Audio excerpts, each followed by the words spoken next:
Bismillahirrahmanirrahim. Assalamualaikum warahmatullahi wabarakatuh. Oh, kurang semangat. Enak ya Bu ya, hujan-hujan ya. Saya tuh mager dari tadi, ya Allah, dari rumah. Semangat, mudah-mudahan ibu-ibu, bapak-bapak yang jawab salam, yang sedang sakit Allah sembuhkan sakitnya, yang banyak masalah Allah berikan jalan keluar, yang banyak hutang Allah lunasin hutang-hutangnya. Assalamualaikum warahmatullahi wabarakatuh.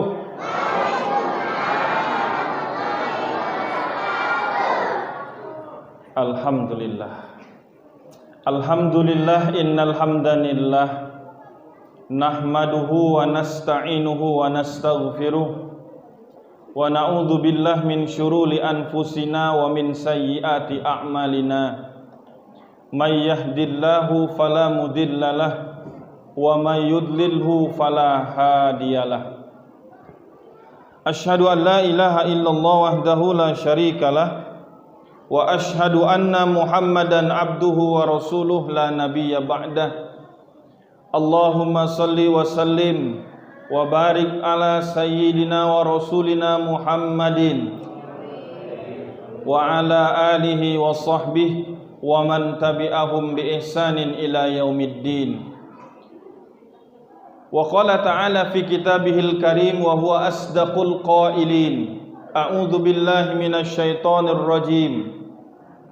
Qul in kuntum tuhibbunallaha fattabi'uni yuhibbukumullah wa yaghfir lakum dhunubakum wallahu ghafurur rahim. Shadaqallahul azim wa shadaqa rasuluhul karim wa nahnu ala dzalika minasyahidin. Alhamdulillah, yang pertama kita hormati para guru-guru kita, guru ngaji kita yang setiap hari membimbing kita, membimbing anak-anak kita. Tidak bisa saya sebutkan satu persatu, wabil khusus Ustadz Ali Sadi yang mudah-mudahan senantiasa dalam penjagaan Allah Subhanahu wa taala. Para pengurus DKM Masjid Al-Madinah yang istiqomah mensyiarkan Islam, menjadikan masjid ini menjadi tempat yang nyaman ya, Masya Allah. Udah berapa lama nggak masuk sini Ustaz saya? Berubah ya. Ada AC-nya berapa? 4, 5 ya, Masya Allah. Mudah-mudahan para DKM senantiasa dijaga oleh Allah, dikaruniakan kesehatan, amanah dalam menjalankan tugasnya, dan mudah-mudahan insya Allah semua pengurus DKM ini akan ditempatkan oleh Allah di dalam surganya Allah. Amin ya rabbal alamin. Ibu-ibu majelis taklim, tim apa? Marawis ya? Qasidah, tim Qasidah. Seragamnya cakep-cakep ya. Tinggal bapak-bapaknya nanti bikin tim apa? Tim Qasidah bapak-bapak. Ini belum ada di Puri Pak, tim Qasidah bapak-bapak. Marawis juga nggak ada ya? Nggak ada Bu Haji?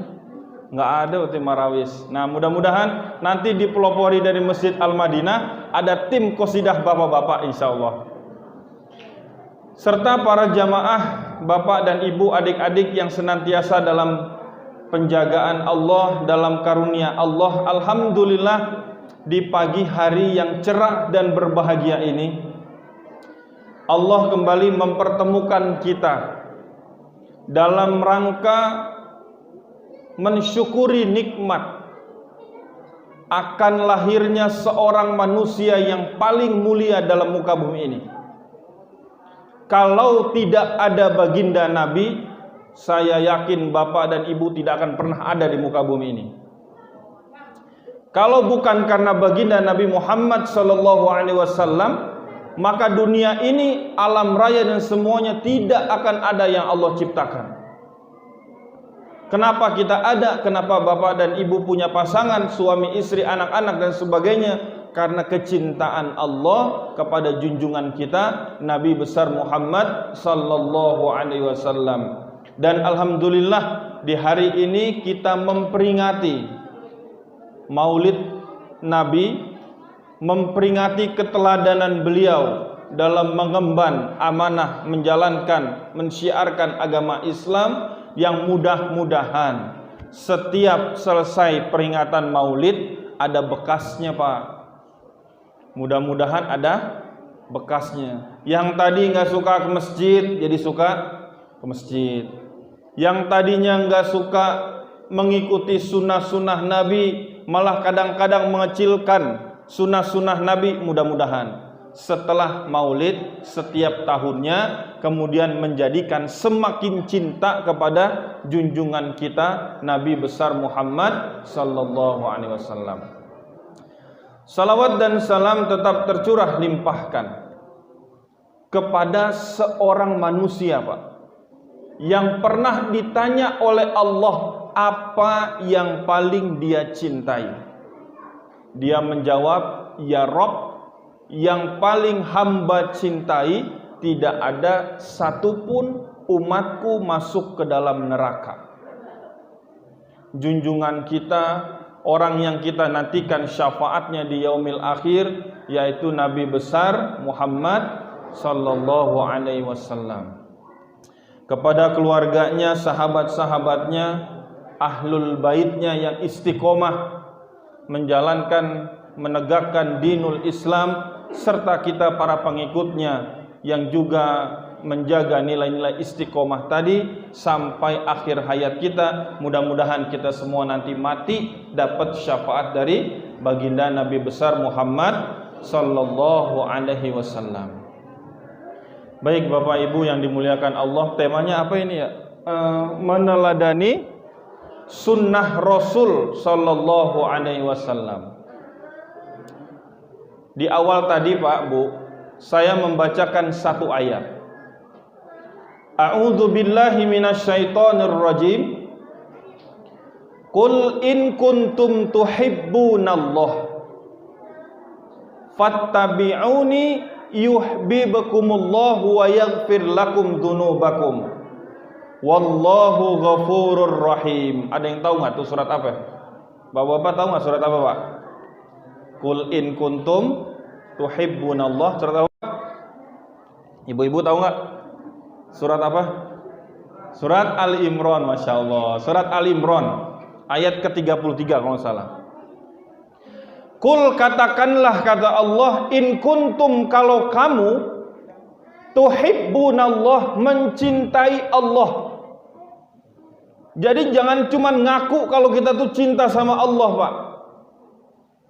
Tuhibbunallah, kalau kita cinta sama Allah, apa kata Allah? Fattabi'uni, maka ikuti nabimu. Kalau kita cinta sama Allah, Bu, maka suruh mengikuti nabi. Fattabi'uni yuhibbukumullah, maka karena kita mengikuti nabi tadi, yuhibbukumullah, maka Allah akan cinta kepada kita. Wa yaghfir lakum dzunubakum, dan mengampuni semua dosa-dosa kita. Nah, jadi apa nih? Kalau kita cinta kepada Allah, kita suruh mengikuti semua kehidupan Nabi dari mulai bangun tidur sampai tidur lagi. Apa sunnah bangun tidur? Dari bangun tidur sampai kemudian tidur lagi. Ada seorang ulama menyebutkan dari mulai bangun tidur sampai tidur lagi itu ada 100.000 lebih sunnah Nabi. Kalau kita mau ngikutin sunnah-sunnah itu, kata janji Allah dalam surat Ali Imran, fattabi'uni yuhibbukumullah, maka Allah akan cinta sama kita. Wa yaghfir lakum, dan diampuni semua dosa-dosa kita. Contoh Pak, contoh. Orang zaman sekarang itu meninggalkan sunnah karena itu sunnah. Ya. Kalau zaman Nabi, para sahabat itu menjalankan sunnah karena itu sunnah. Nah, bedanya gimana? Kalau orang zaman sekarang meninggalkan sunnah karena itu sunnah. Orang zaman dulu, zaman Nabi, menjalankan sunnah karena itu sunnah. Jadi kenapa Pak kagak sholat duha? Itu kan sunnah Ustaz, sunnah. Apalagi? Kenapa Pak enggak apa sih? Sunnah banyak benar ya. Kenapa Pak enggak puasa Senin Kamis? Itu mah sunnah Ustaz, sunnah. Bapak punya duit. Pak kenapa kagak berangkat umroh Pak? Itu sunnah Ustaz, sunnah. Jadi kita itu meninggalkan sesuatu karena itu sunnah. Sementara para sahabat-sahabat Nabi zaman dulu itu menjalankan sesuatu karena itu sunnah. Menjalankan sesuatu karena itu sunnah. Dari mulai yang kecil sampai yang paling besar. Dari amalan-amalan yang ringan sampai amalan yang paling berat. Karena itu sunnah dikerjakan oleh para sahabat-sahabat Nabi tadi. Contoh, satu ketika Pak, Nabi Shallallahu Alaihi Wasallam itu melewati satu pohon, satu jalanan, ada pohon lagi jatuh. Pohon apa nama itu? Daunnya itu, rantingnya itu ke bawah ke jalan. Apa yang dilakukan oleh Nabi? Kemudian Nabi melewati tempat ini dalam kondisi menunduk, set gitu ya. Sahabat ngelihat di belakang. Terus apa lagi? Ketika sudah dilihat, semua sahabat mengikuti semua. Nunduk semua kalau lewat jalan situ. Bahkan ini dikerjakan ketika Nabi itu sudah meninggal dunia, tetap ini dikerjakan oleh para sahabat. Dan pohonnya sudah nggak ada. Ini bayangin kalau ada jalan di sini nih, ada pohon, kita jalan nunduk nih. Ustadz Ali Sadi lewat nunduk. Terus kita gimana? Nah, terus kita di belakang ngikutin nunduk sampai pohon itu hilang. Kemudian Nabi Muhammad itu sudah meninggal dunia, itu orang tetap lewat situ tuh nunduk semua. Orang dari luar Madinah datang, cuk datang. Dilihat, itu ngapain orang kalau lewat jalan situ pada nunduk semua? Kemudian nanya, itu kenapa pada nunduk semua? Kenapa? Kata orang-orang Madinah, mereka menjawab, kami dulu melihat Nabi ketika melewati jalan ini, dia menunduk.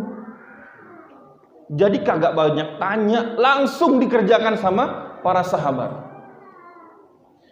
Satu ketika Bapak Ibu rahimakumullah, Sayyidina Ali radhiyallahu an, Sayyidina Ali pernah berdiri di depan rumahnya sambil pegang botol susu. Nah ini nanti bisa Bapak praktekin dah. Di depan rumah pegang botol susu. Nggak punya botol susu, botol anaknya dulu doang. Botol susu. Jadi nanti kalau kita umroh bareng insya Allah, yang mudah-mudahan ya. Kemarin diajakin pada umroh bareng orang depan sana. Ayo kita bareng-bareng. Alhamdulillah dari Puri bulan apa itu? Bulan Februari, bulan Maret ada sekitar 20-an orang berangkat umroh bareng saya. Umroh terakhir. Sampai sana harusnya kami 14 hari Pak di sana. Tapi udah diusir-usir mulu sama muasasah sana supaya segera pulang. Akhirnya cuma 12 hari, kurang 2 hari akhirnya kita pulang. Setelah itu umroh ditutup. Sampai hari ini sudah dibuka lagi tapi dengan protokoler kesehatan. Ada yang mau berangkat umroh nggak? Berangkat swab 2 kali, sampai Saudi di swab lagi sekali. Udah berapa tuh? 3. Masuk hotel karantina 3 hari. Selesai karantina 3 hari, daftar online untuk berangkat umroh. Umroh di Masjidil Haram dikasih waktu cuma 3 jam. Nggak boleh sholat, harus umroh aja 3 jam. Habis itu balik lagi ke hotel, karantina lagi 2 hari. Selesai karantina 2 hari tidak boleh keluar kamar, di swab lagi. Setelah selesai 2 hari baru boleh sholat berjamaah di Masjidil Haram. Jadi berapa hari itu ya? Nah kalau nanti kita berangkat umroh, nanti kasih tahu ada satu rumah, itulah rumah Sayyidina Ali radhiyallahu an. Tempatnya enggak jauh dari Masjid Nabawi. Ini Masjid Nabawi. Kalau dari gerbang itu, nah kurang lebih di sinilah rumah Sayyidina Ali radhiyallahu an. Ketika pagi-pagi, Sayyidina Ali itu berdiri di depan rumah, pegang botol susu, Pak, Bu. Pegang botol susu. Orang dari masjid lewat, ngapain Ali pegang-pegang botol susu? Alinya diem. Terus ada lagi lewat lagi, ngapain itu pegang botol susu depan rumah? Ngapain? Apa kata Sayyidina Ali? Banyak yang nanya karena dia pegang botol susu di depan rumah. Apa kata Sayyidina Ali? Kata beliau, karena aku pernah melihat Rasulullah megang botol susu di depan rumahnya. Jadi cuman karena melihat Rasulullah pegang botol susu di depan rumahnya, kemudian beliau mengikuti Nabi berdiri di depan rumahnya sambil pegang botol susu. Dapat pahala nggak Pak? Mengikuti Nabi, fattabi'uni, mengikuti Nabi, yuhibbukumullah, Allah akan cinta kepada kita, wa yaghfir lakum dzunubakum, dan menghapusi semua dosa-dosa kita. Simple, ngikutin, pegang botol susu. Praktekin dah Pak besok. Cari botol susu, pegang botol susu depan. Kenapa begitu Pak? Karena kemarin kata Ustadz itu Nabi berdiri depan rumahnya sambil pegang botol susu. Dapat pahala insya Allah. Ini belum ibadah nih, belum kita ngomong jihad, belum ngomong masalah ta'adud, belum ini. Ta'adud tahu? Apa itu ta'adud? Poligami, belum ngomong gitu, baru pegang botol susu dapat pahala, masya Allah. Simple, yang simple aja. Satu ketika Sayyidina Umar bin Khattab, di zaman ketika beliau menjadi khalifah, ada seorang panglima perangnya melaporkan kepada Sayyidina Umar, wahai Sayyidina Umar, wahai Khalifah Umar, kami sudah kepung ini benteng, berhari-hari, berminggu-minggu, udah 2 minggu kami kepung. Jadi zaman Sayyidina Umar menaklukkan satu benteng, dikirimlah satu pasukan dengan pasukan itu begitu kuat ya, kemudian dengan panglima yang begitu kuat Pak, tapi berminggu-minggu itu benteng nggak bisa ditaklukin, nggak bisa ditaklukkan. Kemudian dikirimlah surat kepada Khalifah Umar, wahai Khalifah, kami sudah kepung benteng ini berminggu-minggu, berhari-hari, tapi sampai hari ini kenapa kami tidak bisa menaklukkan benteng ini? Dijawab singkat sama Khalifah Umar, periksa pasukanmu, adakah sunnah Nabi yang kalian tinggalkan? Adakah sunnah Nabi yang kalian tinggalkan? Diperiksa sama panglima. Jadi panglima meriksa, panglimanya ini meriksa sunnah Nabi mana yang ditinggalkan. Tapi kalau nurunin baliho itu bukan sunnah Nabi ya. Jadi kalau ini mana ini yang nurunin baliho lagi. Diperiksa sama panglima, periksa satu-satu anak buah. Pas diperiksa anak buahnya, dijawab sama panglima kepada khalifah, wahai khalifah, saya sudah periksa semua pasukan saya, semuanya tidak ada yang meninggalkan sunnah Nabi. Hanya satu sunnah kecil yang kami tinggalkan. Apa katanya? Kata khalifah, apa sunnah Nabi yang kalian tinggalkan? Kemudian kata panglimanya ini, yaitu kalau Nabi itu biasa bersiwak, maka pasukanku sudah meninggalkannya namanya bersiwak. Akhirnya apa? Perintah khalifah. Sekarang perintahkan pasukanmu untuk bersiwak semua. Tahu siwak Pak? Siwak tahu? Bukan sikat gigi, bukan merek apa namanya tuh? Bukan merek pasta apa? Siwak, bukan, ini aja promo. Apa namanya? Jadi betul-betul kayu siwak. Aduh, saya mau bawa contoh tadi. Ke mageran gitu ya, ngantuk mulu bawaan 2 hari ini, enak Bu ya buat tidur nih, hujan mulu.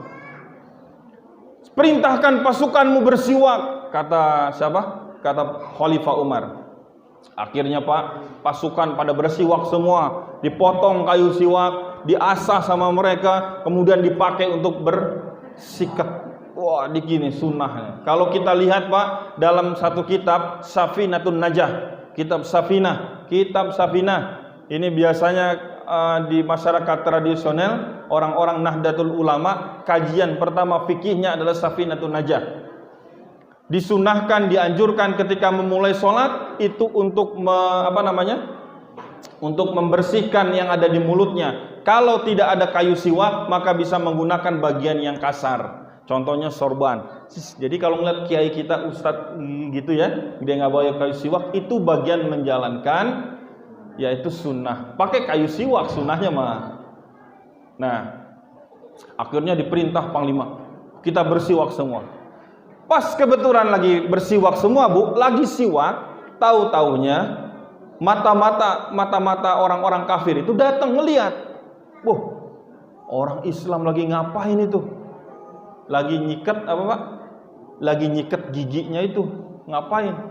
Dia balik kemudian melaporkan kepada komandan, "Lapor komandan, mendingan kita keluar aja dari benteng ini." Kenapa? Itu orang Islam sedang siap-siap. Kenapa? Ini kisah nyata ini. Kenapa lagi siap-siap? Kata komandannya, "Itu tadi kami melihat orang Islam itu sudah siap membunuh semua. Bahkan giginya aja mereka asah semua." Jadi giginya diasah pakai kayu siwak. Nanti. Ya, boleh. Jadi diasah pakai kayu siwak. Ketakutan. Itu karena menjalankan sunnah. Cuman karena menjalankan sunnah pakai kayu siwak. Besok selain masker kalau bisa di Madinah disiapin ya, masuk masjid kasih kayu siwak satu gitu. Ya. Ini sunnah. Pakai masker baru sekarang aja karena Nabi juga nggak pernah pakai masker gitu kan. Tapi kalau kayu siwak dari zaman dulu, Pak, Bu. Ada satu sunnah Nabi banyak. Dari mulai kesehatan ternyata baru ketemu di jamaah tabligh India, orang Pakistan India yang ada di Saudi nelepon, kasih kabar ke saya, ngobrol. Dia kasih kabar, jamaah tabligh di India, Ustadz, kata dia, ada ribuan orang kena virus corona. Orang baru mulai pandemi, India udah duluan meledak. Disalah-salahin, ternyata mereka diisolasi dalam satu masjid, tapi ada satu sunnah yang tidak ditinggalkan sama mereka. Apa? Minum yang namanya kayu dahan India. Kayu dahan India, namanya Kis al-Hindi.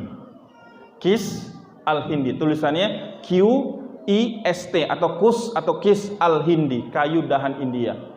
Kayu dahan India itu, kalau saya lagi di Masjidil Haram itu, lagi duduk-duduk habis sholat subuh atau habis sholat asar, itu kadang-kadang suka dikasih teh kecil, segelas kecil ini rasa apaan? Teh bukan, jahe bukan, tapi rasanya macam-macam. Ternyata itulah kayu dahan India.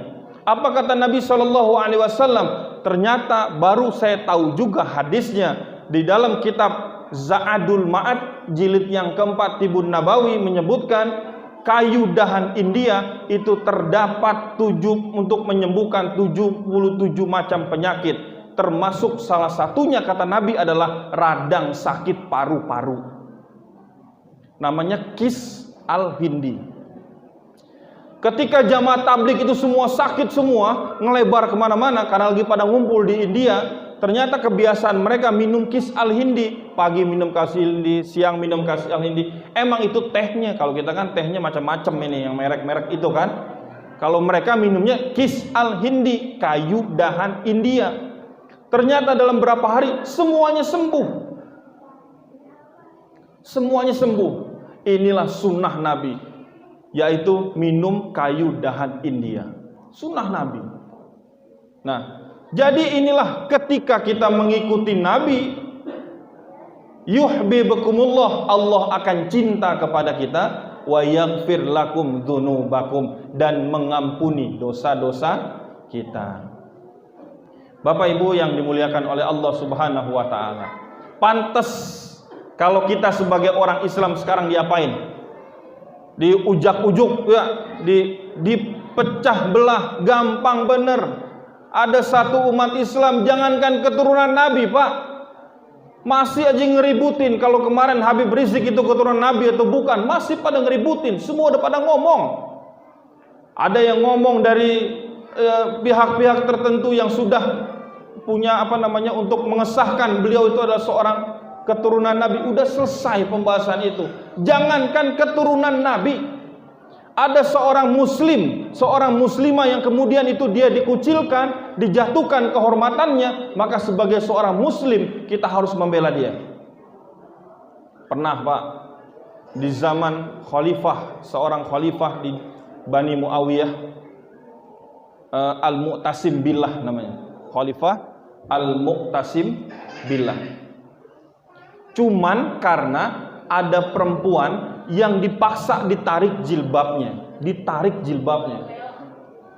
Apa yang terjadi? Kedengaran berita itu sama Khalifah Al-Mu'tasim Billah, orang-orang Yahudi itu tidak mau menyerahkan yang menarik jilbab itu. Kemudian Al-Mu'tasim Billah langsung mengancam, serahkan orang itu untuk kami hukum, atau aku akan menyiapkan pasukan yang ujungnya ada di Madinah, ujungnya lagi ada di Kufah. Panjang tuh pasukan Muslim, ketakutan orang-orang Yahudi. Akhirnya diserahkan oleh mereka. Ini baru seorang muslimah yang tidak dikenal, apalagi dia itu adalah seorang keturunan Nabi. Kemudian kita menjadi bagian dari orang-orang yang mengucilkan, bagian orang-orang yang menghina, bagian orang-orang yang macam-macam dah. Ikut-ikutan. Jangan sampai Pak, Bapak kita tidak mau ikut berjuang, minimal bantu doa. Doa enggak mau, jangan ngata-ngatain para ulama-ulama kita. Ulama itu dagingnya beracun, Pak. Dagingnya beracun. Dihirup aja itu sudah jadi sakit, apalagi dimakan dagingnya. Mau sejelek apapun guru kita, namanya manusia, punya kekurangan banyak, kesalahan banyak, namanya manusia. Terus tidak boleh kita menghina guru-guru kita. Mudah-mudahan ini supaya kita bangkit itu, maka tegakkan sunnah Nabi pelan-pelan.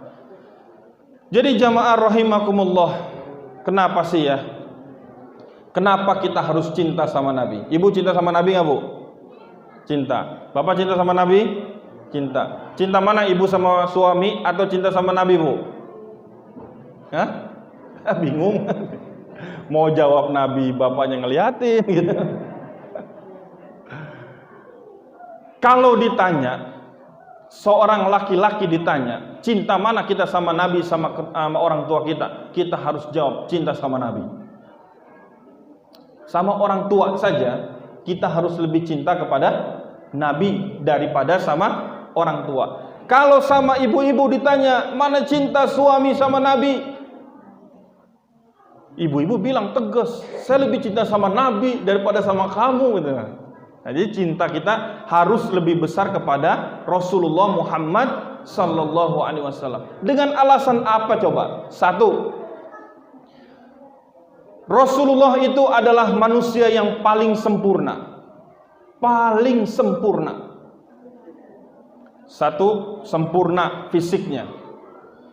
Fisik sempurna. Ada seorang budak, Pak, namanya Rukainah.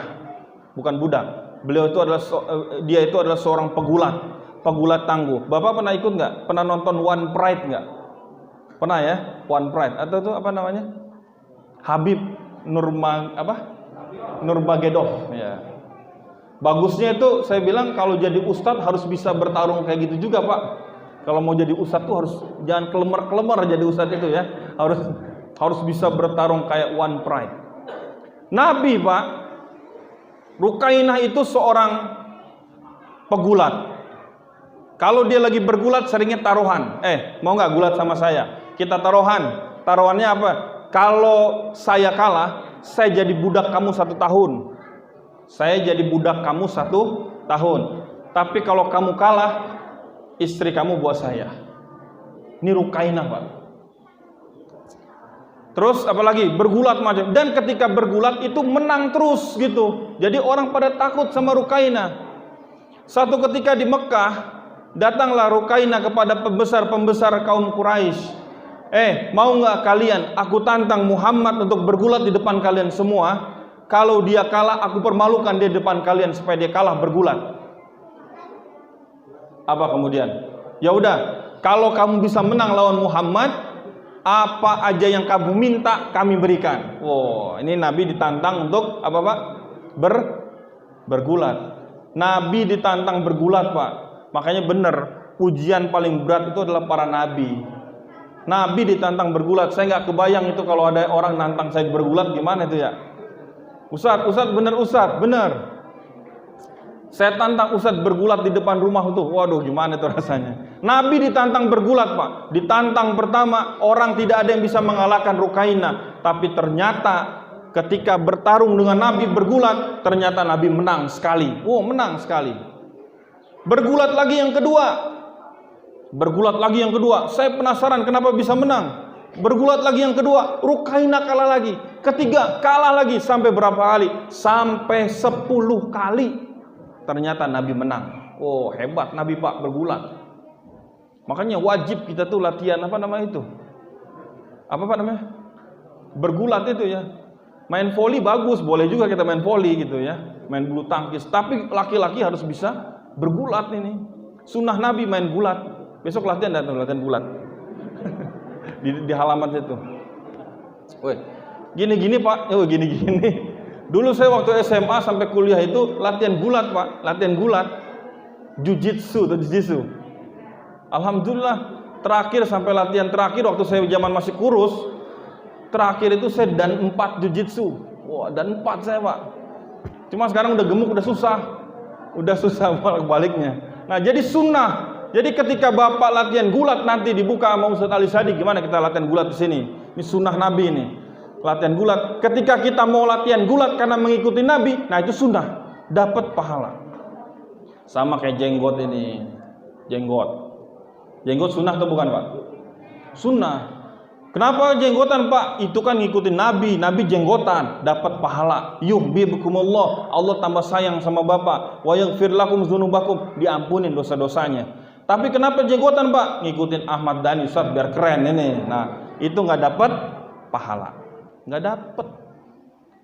Yang jago gulat juga banyak, tapi ketika Bapak ngikutin gulatnya itu, pengen ngikutin itu, ngikutin ini, nggak dapat pahala. Tapi kalau mengikuti Nabi itu jago gulat, terbukti. Berapa kali orang Badui datang bawa kambing, kita, Pak, bisa kalahin saya Muhammad, nih kambing buat kamu. Ditantangin, menang Nabi Muhammad. Orang Yahudi datang nggak pakai sepatu, nggak pakai sendal, kan kita serem ngeliatnya tuh. Kalau di Indonesia jualan jamu apa? Jualan madu keliling kemana-mana gitu kan. Ini nantangin gulat kalau di Saudi. Nah, ini sempurna fisiknya. Maka digambarkan fisik seorang nabi itu kekuatannya 10 kali lipat daripada laki-laki biasa. Jadi 10 kali lipat kuat fisiknya. Al ulama warasatul anbiya. Ulama itu pewaris nabi. Ulama pewaris nabi. Jadi nabi macam-macam. Ada orang model Nabi Musa. Nabi Musa tahu, Pak? Sekali pukul, langsung apa orang? Langsung mati. Ada ulama yang begitu. Ada ulama ganteng kayak Nabi Yusuf, ada. Ada ulama yang jago nyanyi. Oh, suaranya bagus seperti siapa, Pak? Nabi Daud alaihissalam. Oh, suara bagus. Ada ulama yang kaya raya kayak siapa? Nabi Sulaiman. Jadi kalau kita lihat ada ulama yang sabar juga gitu ya. Nabi Ayub alaihissalam. Jadi kalau kita lihat ada ulama model begini yang kaya raya, oh itu berarti dia menjalankan sunnah seperti Nabi Sulaiman. Oh ada suara yang suaranya bagus. Contohnya siapa itu yang suara bagus? Habib Syekh. Pernah dengar Habib Syekh? Kalau salawatan, oh suaranya bagus. Berarti beliau mengikuti Nabi Daud alaihissalam. Ada ulama yang keras banget, tegas banget, ngomong A, B depan penguasa, depan Fir'aun. Contoh ada Habib Rizik. Nah, apa itu? Mengatakan tegas yang hak dan yang batil di depan penguasa itu lebih baik daripada ngomong grundel di belakang di medsos, kagak bakal didengar juga. Nah, itu begitu mengikuti Nabi Musa alaihissalam. Nah, jadi kita mengikuti. Sebaik-baik contoh yang paling sempurna adalah mengikuti contoh baginda Nabi Muhammad sallallahu alaihi wasallam. Nabi Muhammad fisik sempurna, ganteng sempurna. Siapa artis paling ganteng, Bu? YouTuber 13,6 juta, Baim Wong. Wah, saya nonton tadi itu. Karena anak saya sering nonton apa tuh? Udah saya sebutin nanti saya promosi lagi. Itu, apalagi tuh? YouTuber 20 juta berapa? Atta. Dibanding Nabi kagak ada apa-apanya, Pak. Bu.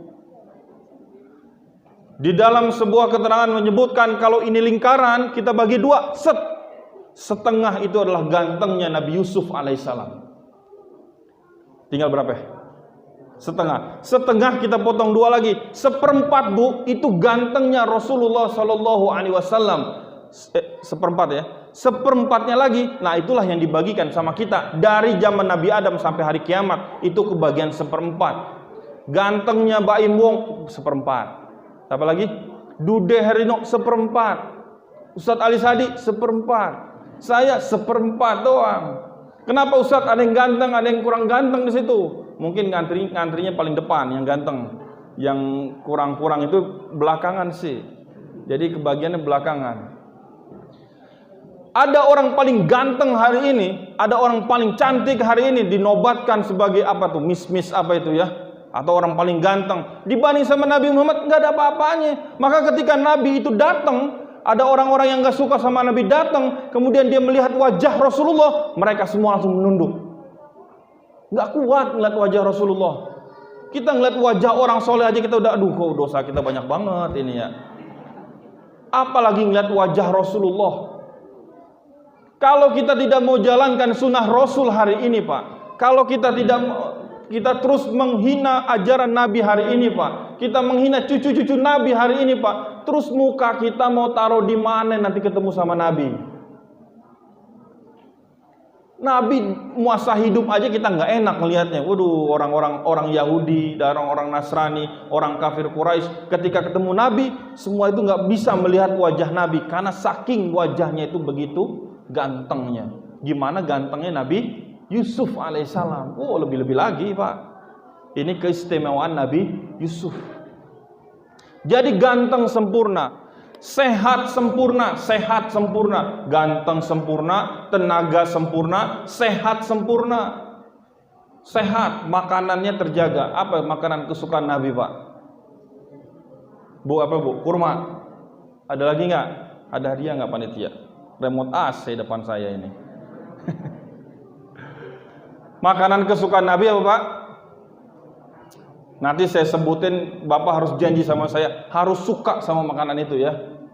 Apa makanan kesukaan Nabi? Daging kambing. Suka nggak? Suka. Ada yang kolesterol.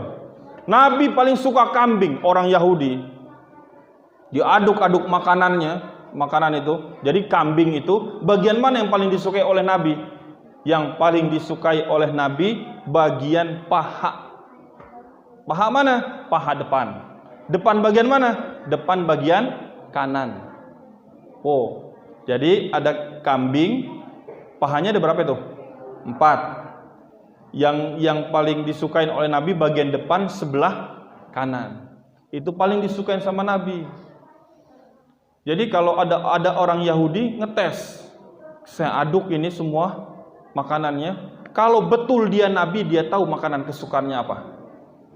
Akhirnya diaduk-aduk tuh makanan Pak, Bu.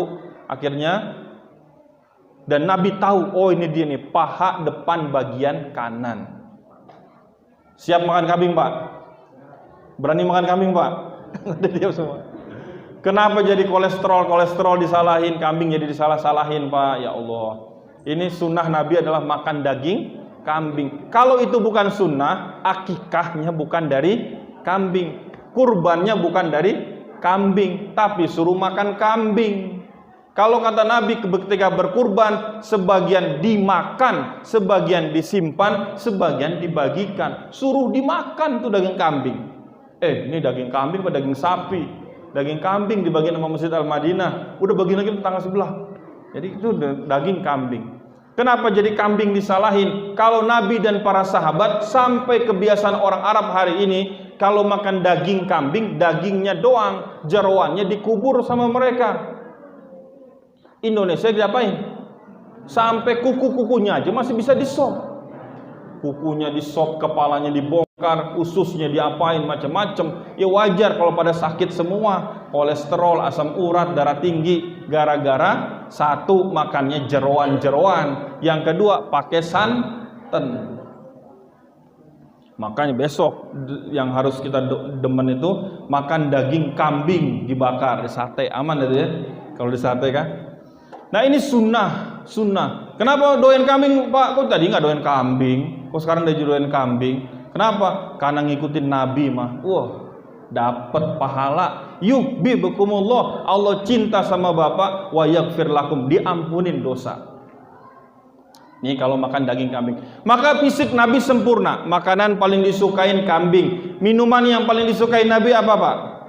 Katanya cinta. Air putih, air zam-zam.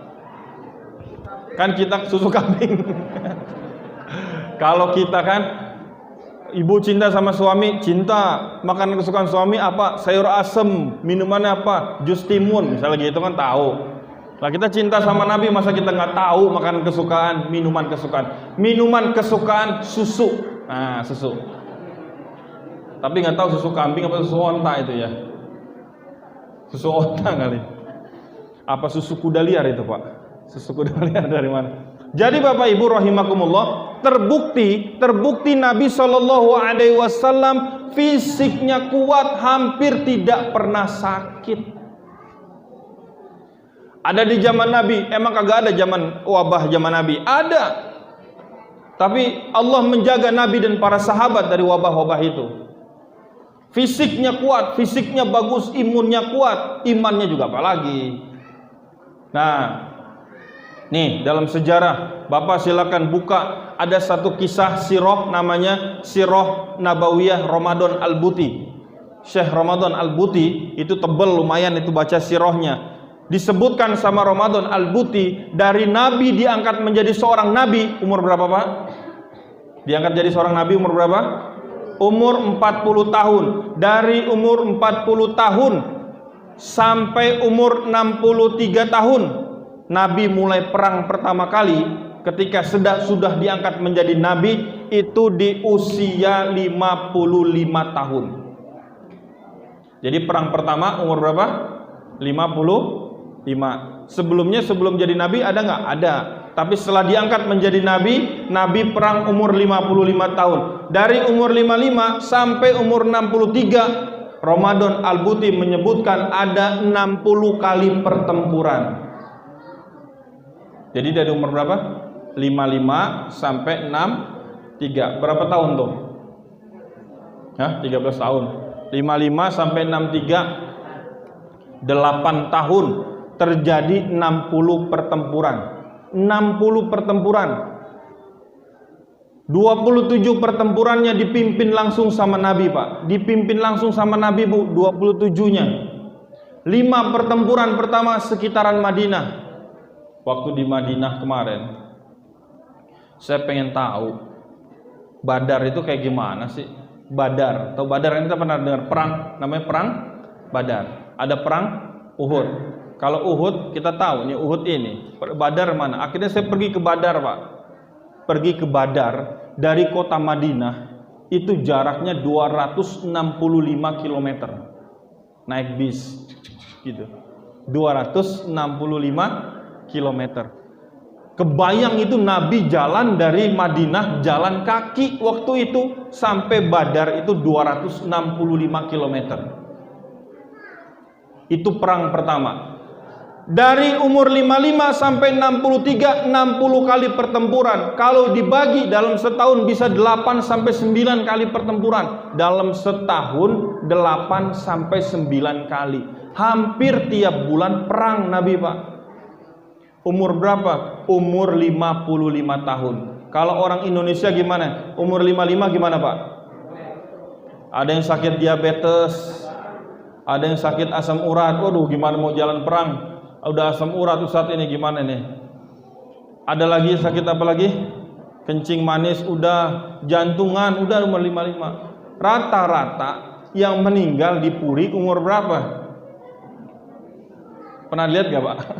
Kayaknya kalau semua diumumin di depan itu ya, usia 51 tahun, usia 53 tahun, nggak jauh-jauh dari umur 50. Jadi yang mau masuk 50 ya siap-siap dah, ya kan? Jadi kita harus siap-siap nih menyambut datangnya malaikat pencabut nyawa gitu ya.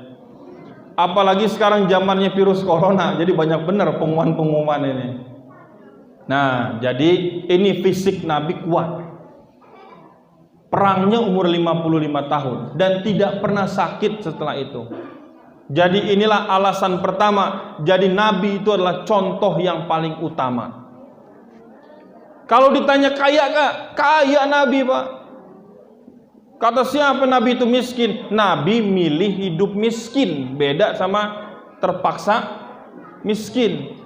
Kalau kita mungkin terpaksa miskin, tapi kalau Nabi memilih hidup miskin. Ketika Nabi menikahi istrinya, istri Nabi ada berapa tuh? Apal gak ibu-ibu nih? Istri Nabi satu siapa, Bu? Khadijah. Yang kedua siapa, Bu? Yang kedua dinikahi Nabi siapa, Bu?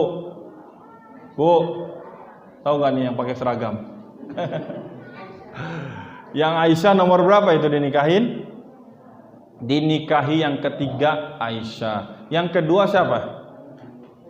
Ya udah berhadiah handphone nih. Siapa ayo? Istri Nabi yang kedua namanya Saudah. Saudah kalau orang sini mah bilang Saudah. Nabi kalau nikahin istrinya, mas kawinnya 1000 ekor onta, 100 ekor onta. Onta itu harganya berapa? Sapi harganya berapa? 25 misalnya. Onta misal berapa? 40 misal 40 juta. Sekali 100 berapa itu? 4 miliar ngasih istrinya. Orang Indonesia seperangkat alat sholat. Enak, makanya orang Arab itu kalau mau kawin sama orang Indonesia gampang. Memang sunnahnya laki-laki itu kalau mau nikah nih, yang jomblo berani menawar, kamu mau mahar apa? Saya penuhin. Nah itu laki-laki yang paling bagus kata Nabi. Tapi perempuan yang paling bagus nggak usah yang mahal-mahal, Bang. Cukup ya. Jadi yang kalau laki-laki menawar tinggi, perempuan menawar rendah. Oh Indonesia. Perempuan paling bagus Indonesia dengan mas kawin seperangkat alat sholat cukup insya Allah. Gampang kan, simple. Tapi Nabi nawarin Aisyah dinikahin 100 ekor onta. Nggak main-main nih, kaya Nabi, Pak. Umur 35 tahun 35 tahun itu, Pak, Nabi SAW itu udah nggak kerja, diem berdakwah, belum berdakwah, jadi tokoh masyarakat. Karena bisnisnya, jaringan bisnisnya itu di kota Madinah sampai negeri Syam. Luar biasa. Kenapa ketika beliau menjadi nabi, saya nabi, kalau orang Citayam ada yang ngaku nabi, kira-kira gimana? Langsung diciduk sama polisi. Ada orang Tasik kemarin ngaku Tuhan, coba Bu. Orang Tasik ngaku Tuhan. Jadi hebat emang polisi Indonesia. Nabi ditangkap, Imam Mahdi ditangkap, Tuhan aja ditangkap. Orang Tasik ngaku Tuhan, langsung tangkap, meresahkan masyarakat. Ini Nabi, jadi Nabi berdiri di atas batu, kemudian berdiri, saya itu adalah seorang Rasul utusan Allah. Tapi nggak ada yang berani nangkep, kagak ada yang berani nangkep, nggak ada yang berani bunuh, nggak ada yang berani apalagi mengucilkan Nabi. Kenapa? Kalau hari itu Nabi dibunuh, maka perekonomian kota Mekah itu langsung hancur. Jadi orang Quraisy butuh berapa? Butuh 13 tahun untuk mempersiapkan diri. 13 tahun kita sudah siap semua untuk gantiin Muhammad, siap. Kita bunuh Muhammad sekarang. Akhirnya apa? Allah kasih tahu informasi, kemudian terjadilah peristiwa hijrah. Akhirnya Nabi pindah ke Madinah. Madinah itu kota kecil yang agak jauh dari mana-mana. Kemudian ketika Nabi pindah, perekonomian pindah semua ke kota Madinah. Orang dari Syam tidak ada yang ke Mekah, semua langsung ke kota Madinah. Akhirnya lumpuhlah perekonomian kota Mekah karena nabinya pindah sudah di kota Madinah. Kesel orang Quraisy, apa yang terjadi? Akhirnya mereka harus menghancurkan kota Madinah. Terjadilah perang Badar, terjadilah perang Uhud, terjadilah perang Khandaq dan sebagainya. Nah, jadi ekonomi Nabi bagus, kuat. Jadi contoh sempurna, ganteng sempurna, fisik sempurna, kekayaan sempurna. Jadi nggak pantas kalau kita memberikan contoh keteladanan anak-anak kita, itu bukan kepada Nabi Muhammad sallallahu alaihi wasallam. Alasan kedua kenapa kita harus cinta kepada Nabi, Bapak Ibu, tidak ada orang yang paling cinta kepada kita kecuali Nabi. Suami ibu belum tentu cinta sama ibu. Ada juga ibu nanti ditambah lagi, nambah lagi. Terus kapan? Kalau suami istri paling berapa? 20 tahun. Ada yang paling lama sini berapa? Saya baru nikah sama istri itu ya 17 tahun, alhamdulillah. Mungkin di sini ada 50 tahun nggak, Bu, Pak? Ada? Enggak ada, belum ada. Sekali-kalinya saya dapat undangan suruh ngisi tausiah pernikahan di pertanian. Ustaz tolong isi tausiah. Apa tausiah? Besok mau ulang tahun emas pernikahan. Berapa, Pak? 50 tahun. Saya ngisi tausiah, nggak salah, nggak boleh. Kabura maqtan indallah, Pak. Amat sangat besar kebencian di sisi Allah. Ngajarin orang yang udah nikah 50 tahun, padahal saya baru berapa tahun nikahnya, nggak boleh. Tapi ustadz kagak ada ustadz yang nikahnya sampai 50 tahun. Ada 20 tahun meninggal istrinya. Terus ini, nah, jadi kita itu sama suami, sama istri paling lama 20 tahun, 50 tahun. Kemarin, Pak, baru nikahin saya datang jadi saksi nikah karena wabah corona, jadi nggak rame-rame keluarga didatang. Saya jadi saksi nikah. Beberapa minggu yang lalu datanglah saya jadi saksi. Tanda tangan di apa namanya itu? Di suratnya itu ya. 3-4 hari setelah nikah meninggal suaminya, Pak. Jadi dia sama suami berapa lama? Cuman 3-4 hari. Sebentar. Kemudian terpisah bapak dengan ibunya, nanti istri akan terpisah dengan istri dengan suami. Berapa? Di dalam kubur. Ada yang menyebutkan para ulama paling cepat di dalam kubur itu 4.000 tahun. Dalam kubur 4.000 tahun. Bangkit dari kubur, ketemu di padang mahsyar, walaupun bapak ibu satu lobang di blok sono, blok belakang sono. Saya pesan nanti saya satu lobang ya sama istri saya. Udah jadi biar irit pesenannya satu berapa tuh patungan jadinya. Patungan kuburan berapa itu? 300.000, 1 juta berapa gitu ya sama Pak Utari itu. Misalnya. Jadi biar irit saya satu lobang aja Pak Utari itu. Berdua sama istri gimana? Coba di lobi deh tuh Pak Utari kalau belum ini. Nah, biar kata satu lobang ketika nanti dibangkitkan di padang mahsyar, Pak, ngelihat suami, suami saya ini, plus istri saya, apa yang terjadi dua ini? Yauma yafirrul mar'u min akhi wa ummihi wa abi. Semuanya lari. Jangankan suami istri, si bapak lari dari anaknya, anak lari dari bapaknya, suami lari dari istrinya, istri lari dari suaminya. Semuanya di padang mahsyar. Berapa lama di padang mahsyar? 50.000 tahun. Belum ngumpul. Bapak ketemu sama istri kapan? Ibu ketemu sama suami kapan? Setelah nanti di dalam surganya Allah. Dalam kubur kepisah 4.000 tahun paling cepat. Yang terakhir meninggal 4.000 tahun. Lah kalau kita meninggal besok lebih dari 4.000 tahun. Ya kan? Padang mahsyar 50.000 tahun. Belum perjalanan sampai menuju sirat dan sebagainya. Ketemu lagi di dalam surga. Seorang perempuan, wanita, istri yang menjaga ketaatan suaminya. Ini dengerin Bu. Istri yang menjaga ketaatan suami, maka dia akan lebih dulu masuk surga dibanding suaminya yang jaraknya dengan suaminya adalah 1.000 tahun. Jadi kalau kita soleh, bapak berangkat ke masjid hari ini, itu sebenarnya bukan untuk menyelamatkan bapak saja, tapi untuk menyelamatkan istri dan anak-anak kita. Kalau kita soleh, ibu menjaga kesolehan suami, maka jaraknya 1.000 tahun. 1.000 tahun. Jadi kita hidup sebentar dengan suami, sebentar. Belum nanti suami yang macam-macam lagi. Ya kan pengalaman istri saya. Kalau istri saya balik pulang, Pak, dilihat handphone saya, ada WA nggak tuh ya, gelisah gitu kan perempuan kan. Jadi gimana? Jadi ya itulah suami. Istri juga begitu. Kita akan terpisah nanti. Tenang aja, nggak kepisah. Tapi ada satu manusia yang sangat cinta. Ketika hidupnya dia mendoakan kita. Ketika mau dimatikan, beliau mengingat kita. Ummati.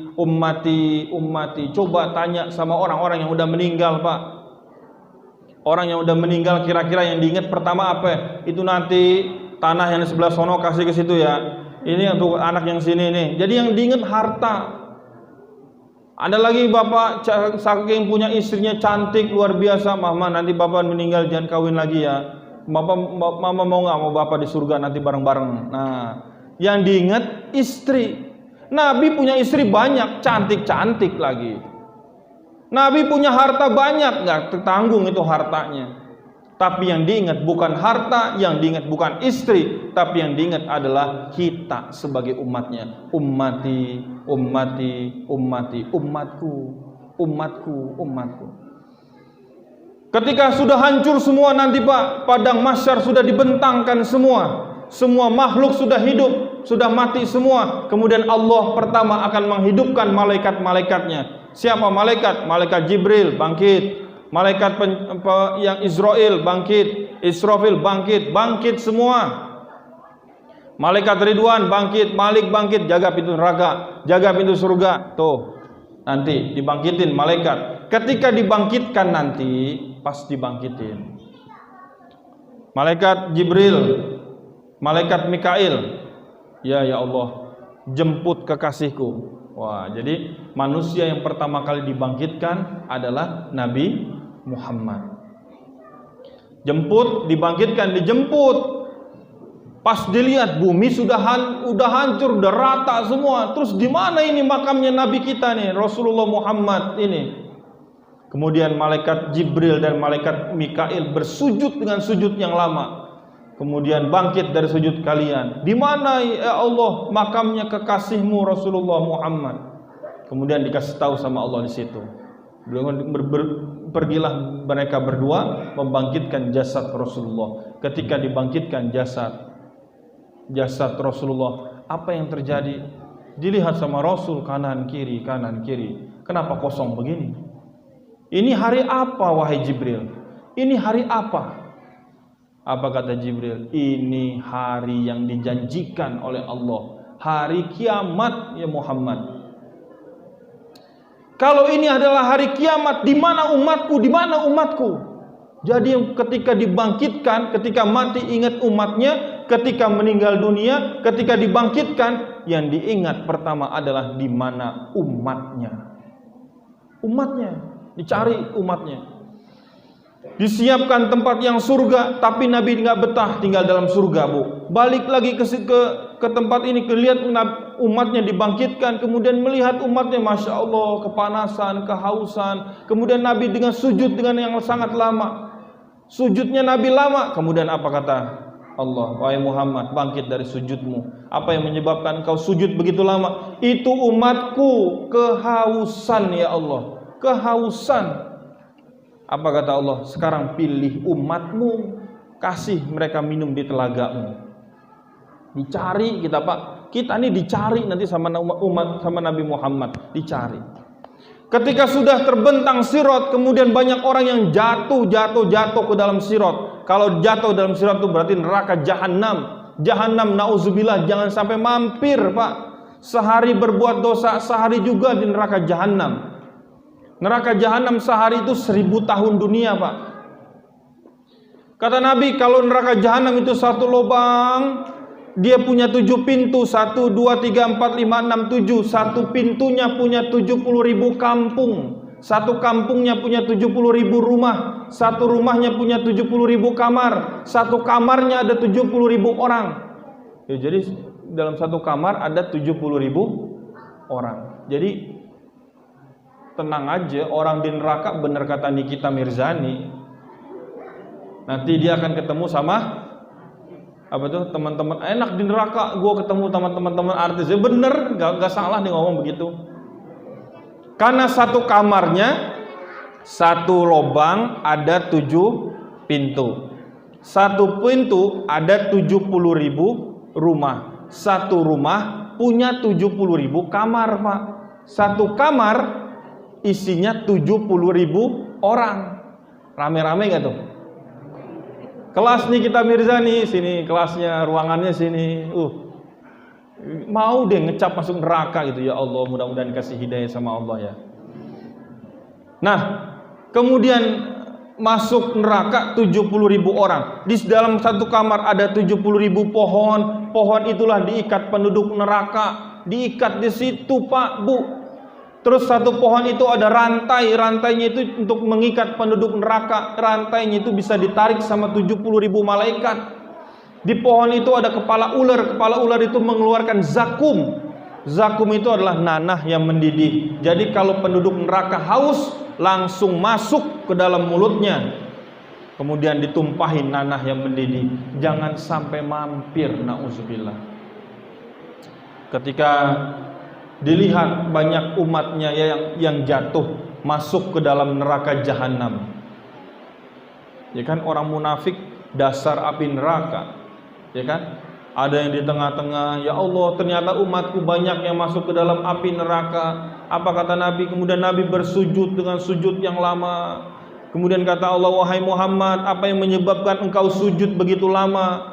Bangkit dari sujudmu. Apa kata Nabi? Aku tidak akan bangkit ya Allah sebelum engkau selamatkan umatku yang punya iman sebesar biji kurma. Ya udah, sekarang bangkit dari sujudmu, masuk ke neraka, pilih umatmu yang punya iman sebesar biji kurma, selamatkan mereka masuk ke dalam surga. Kemudian orang Nabi masuk ke dalam neraka, Pak, dipilih. Ini dia nih yang punya iman sebesar biji kurma. Dilihat mukanya gosong, hancur. Terus apa? Dipeluk sama Nabi, kemudian diselamatkan masuk ke dalam surga. Ternyata dilihat, ternyata neraka masih penuh juga ini. Apa yang dilakukan oleh Nabi? Nabi sujud lagi dengan sujud yang lama. Wahai Muhammad, bangkit dari sujudmu. Apa yang menyebabkan kau sujud begitu lama? Kata Nabi Muhammad, aku tidak akan bangkit ya Allah dari sujudku sebelum engkau menyelamatkan umatku yang punya iman sebesar biji jagung.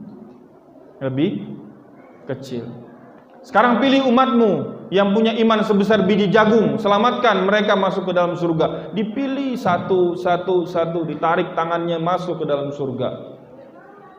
Ternyata dilihat masih banyak juga, ya Allah, masih banyak juga umatnya. Terus apalagi kemudian Nabi sujud dengan sujud yang lama. Muhammad, kenapa sujud lagi?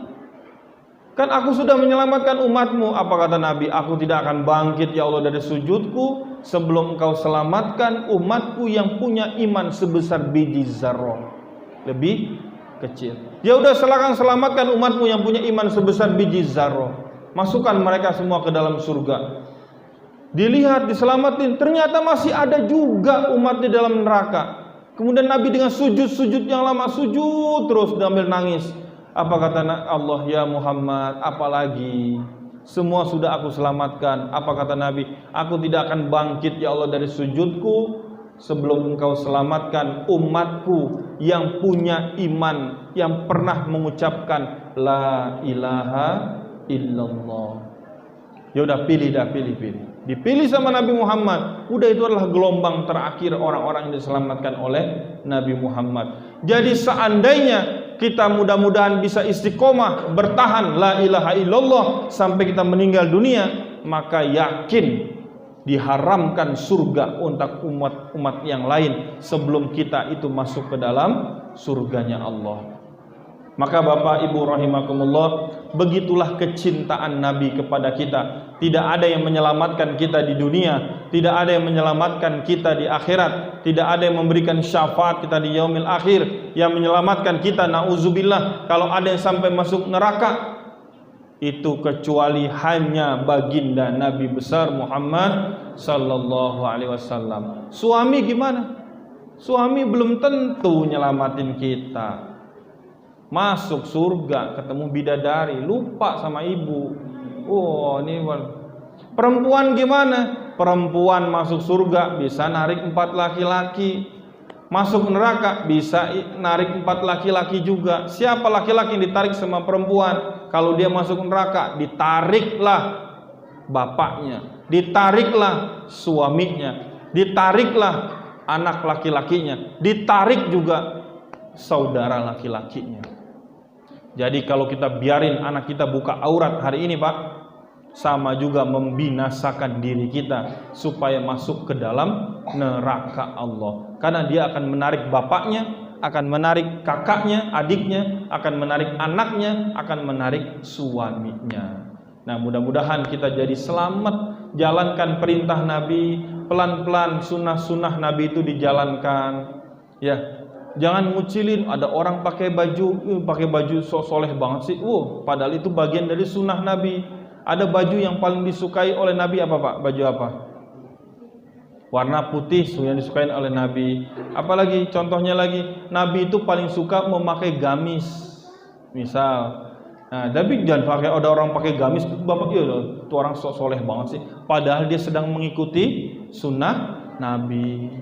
Nabi itu ketika memasuki kota Mekah, beliau menggunakan sorban berwarna hitam, mengikat kepalanya dengan sorban berwarna hitam. Kemudian beliau berwudu, melepaskan sorban tadi, mengambil air wudu. Kemudian banyak orang-orang yang menjalankan sunnah Nabi, hanya ingin menjalankan sunnah Nabi, kemudian mereka memakai sorban. Kita ngomong, ya elah tuh orang so alim amat pakai sorban, kemana-mana ke pasar pakai sorban, ke rumah pakai sorban, padahal sedang mengikuti sunnah Nabi. Kalau bapak-bapaknya mulai berubah, ibu-ibu, ya tumben Pak berubah, tumben Pak sholat berjamaah. Nah, kita harusnya mendukung, jangan sampai mengucilkan ini. Insya Allah kalau kita rubah pola, mengikuti pola Nabi, maka negara ini akan berubah. Maka insya Allah keluarga kita akan berubah menjadi keluarga yang menjadi keluarga ahlul surga, ahlul jannah, dan negara Indonesia juga akan berubah. Bapak Ibu, terakhir, kita itu ya, ini kita umat akhir zaman. 1500 tahun batasnya, Pak. Kata Nabi dalam hadis riwayat Imam Ahmad menyebutkan, umur umat Nabi Muhammad tidak lebih dari 1500 tahun. Sekarang tahun berapa, Pak? 1442. Kalau dihitung dari Nabi hijrah, kalau dihitung dari Nabi diangkat menjadi Nabi, tambah lagi 13 tahun, 1450-an gitu kan? 55 bisa. Umur umat Nabi Muhammad tidak lebih dari 1500 tahun, ya. Ini pesan saya terakhir. Di akhir zaman semuanya, CIA itu sudah memprediksi akan tegaknya khilafah alamin hajin nubuwah, tegaknya khilafah umat Islam. Jadi jangan pernah alergi dengan kata-kata khilafah. Orang Islam kok alergi sama khilafah? Kenapa? Ini juga lima fase yang akan dibagi oleh Nabi. Khilafah fase kenabian, khilafah alamin hajin nubuwah, mulkan adon, mulkan jabarian, dan kata Nabi fase yang kelima sebelum terjadinya hari kiamat adalah khilafah alamin hajin nubuwah, tegaknya khilafah di atas muka bumi ini. Makanya orang kafir pada alergi semua sama khilafah. CIA memprediksi 2023 kejayaan Islam itu akan muncul. KGB, mata-mata Rusia itu memprediksi 2025 akan tegaknya khilafah Islam di muka bumi ini. Tegaknya khilafah itu hanya 9 tahun, Pak. 9 tahun aja, 9 tahun aja. Setelah itu terjadilah huru hara hari kiamat. Kalau itu kan prediksi orang kafir, kita kagak boleh percaya. Tapi ingat, kita hidup di akhir zaman. Sebentar lagi Imam Mahdi itu akan keluar. Dan ketika Imam Mahdi keluar, itu menuntut kesaksian kita, baiat kita sebagai umat Islam. Maka ini sedang digodok. Kata Nabi, nanti terbitnya munculnya Imam Mahdi ditandai beberapa kejadian. Di antara kejadian pertama, nanti ada 3 putra mahkota yang akan berebut kekuasaan. Sekarang udah kejadian, tinggal nunggu rajanya meninggal aja tuh. Raja siapa? Raja Salman. Raja Salman itu di bawahnya ada 3 putra mahkota. Mereka akan berebut, kata Nabi, mereka akan berebut tapi tidak akan mendapatkan apa-apa. Karena yang akan tegak adalah khilafah, adalah Imam Mahdi. Yang kedua, kata Nabi, ciri-ciri Imam Mahdi keluar, akan berkibarnya bendera hitam di sebelah timur. Berkibarnya bendera hitam di sebelah timur. Nabi menunjuk ke arah timur. Kalau menunjuk ke arah timur, lah siapa orang-orang timur itu? Lah orang-orang timur itu adalah orang-orang Indonesia, orang-orang Malaysia, orang-orang Asia Tenggara bagian-bagian timur. nanti kata Nabi akan berkibarnya bendera hitam di bagian timur. Apa yang kita takutin sekarang? Kibarnya bendera warna hitam. Itu sekarang di sweeping kemarin. Nah, mudah-mudahan karena ini sedang fase akhir zaman. Jadi jangan sampai takut kita tuh dengan itu alergi begituan. Karena sebentar lagi jangan sampai mau dicekokin sama orang-orang kafir, orang-orang munafik semuanya.